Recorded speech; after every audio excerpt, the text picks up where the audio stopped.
How you doing, guys? Eric from RuleTheWasteland.com. So we've got some good news and some bad news for you. Good news is you can finally just get rid of that dusty old Ukrainian flag in your bio and drop in the new one.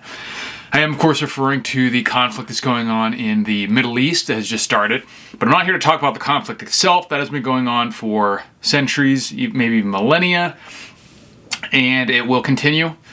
But what I'm here to talk about is strategic fuel reserves and how that's going to affect that. And more specifically, not even the country's strategic fuel reserves, which I believe are at 17 days, last I heard, and will take a long time to refill. It takes like 1 day worth of strategic fuel reserve. You can't just refill in a day, because that would take a huge amount of domestic production off the table to like just refill it. So they do it slowly. And so down to 17 days does not mean it will be out in 17 days. It just means if fuel supplies were restricted to the point that we had to use the reserves, we only have 17 days from that point. So right now it's like a static 17 days. But I'm talking about your personal strategic fuel reserves. Most of the time, even most preppers probably just have what's in their tanks. Maybe just a single extra gas can. And if you're talking about just straight up driving to get away from someplace for 8-12 hours, most of the time the gas that most of us have would not get us a full day and of actual driving. Yeah, probably more than enough for a full day of normal use, driving to and from work or whatever, but we're not talking about normal situations. It is still certainly good to have any amount, because restrictions aren't necessarily going to cause a situation where you have to drive for 8 to 10 hours a day, and very much more likely just to cause huge price hikes, huge shortages, waiting in giant lines at the gas station, which can potentially lead to conflict and interpersonal beefs. But if you really do get to a situation where you got to bug out or get to a different state or whatever, most of what we have is not nearly enough to even last a day for most people, and certainly not far beyond that. So I think this is a great time. Prices are almost certainly going to be going up soon, regardless of whether they stay that way. So I would definitely recommend filling up your gas tanks and any gas cans that you have. And if you don't have the gas cans, I definitely recommend getting them. I've talked a lot about how the Scepter fuel cans are the gold standard. They are the Canadian military, like rubber cans. Not rubber, they're like I don't know what they are, high density polyethylene or some kind of a super strong plastic. You used to be able to get them from preparedness.com and ship to the US. I don't know if he ships them to the US any longer. I will still recommend that source, because that's the only place I even know of that you can get them. But I don't know if it's available to us. I bought a couple from his website, so I know that they used to be available, and hopefully they are again, or if he's seeing this, he can make them available again. I know that there's probably some kind of restrictions, or at the very least there are, shipping costs associated with something that big. The next best thing is the metal Wavian fuel cans that you can get on Amazon. I'll post a link in the description, but they're not even really cheaper. They're the Scepter cans are far superior. I think in general, just the plastic is better than the metal. I think the metal damages much more easily. It can get punctured or split open much more easily. Just remember that in either case, make sure you get a spout, a fairly big funnel, the spout which we call the donkey dick in the military, a fairly wide and long funnel. And I would also recommend one of those shaker siphon hoses, or at the very least some kind of plastic tubing. There's even some really cool drill powered pumps that you can insert into 2 pieces of plastic tubing to where you power the pump with a drill and it'll suck it out, because there's all sorts of scenarios where you might have to transfer between cans or between vehicles. Most modern vehicles have blockages to prevent theft in the actual where you enter the fuel, so you're not really going to be able to siphon that way.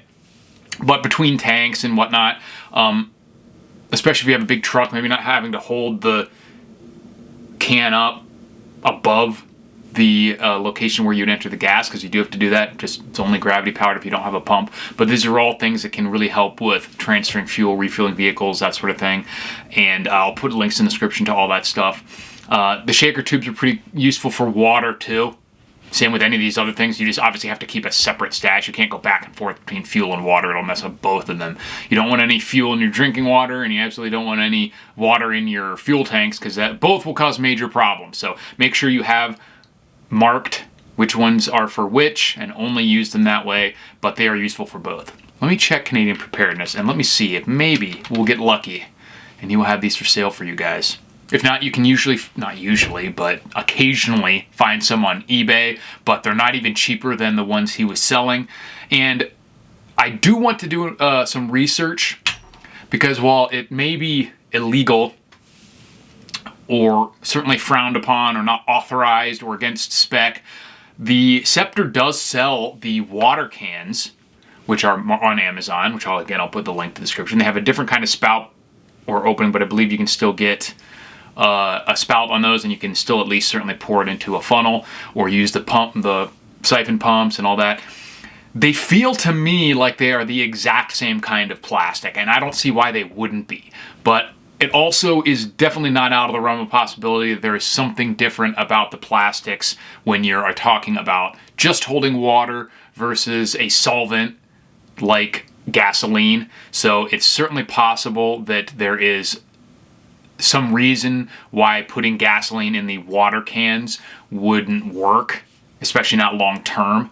But I have a suspicion that it probably would work, but I can't recommend that for sure. Definitely don't do it without doing research, but I'm gonna try and find out, maybe send them I think if I just ask them, they're gonna equivocate and lie to me. I just want to maybe just get the information on them directly on what each can is made out of. Let's see. Scepter. Oh no, I don't even see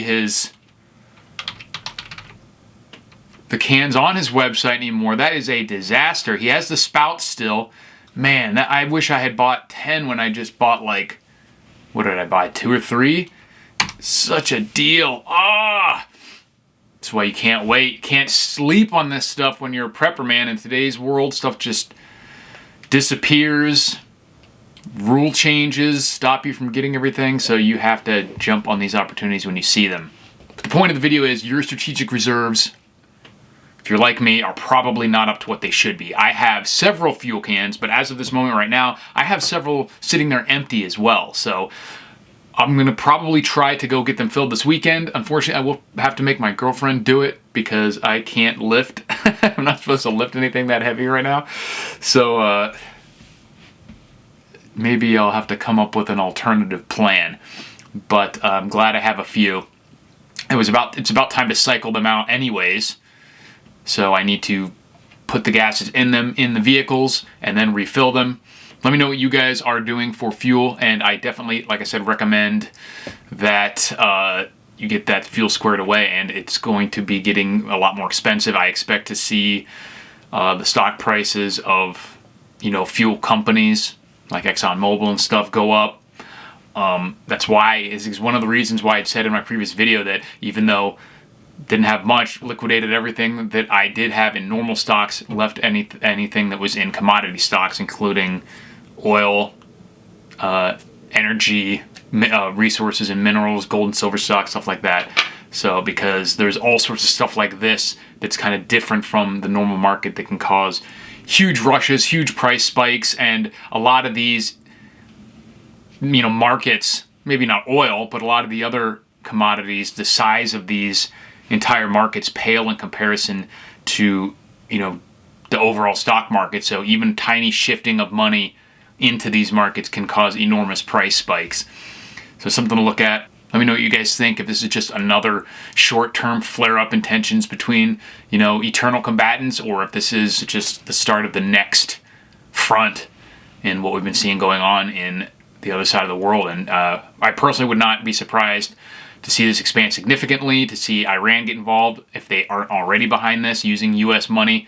As Chris Martinson says, it didn't have to be this way, but at least if you're watching the Rule the Wasteland channel, you have a little bit extra of an edge to head this stuff off, to be prepared when it does happen. So thanks for watching, guys, and I will talk to you soon.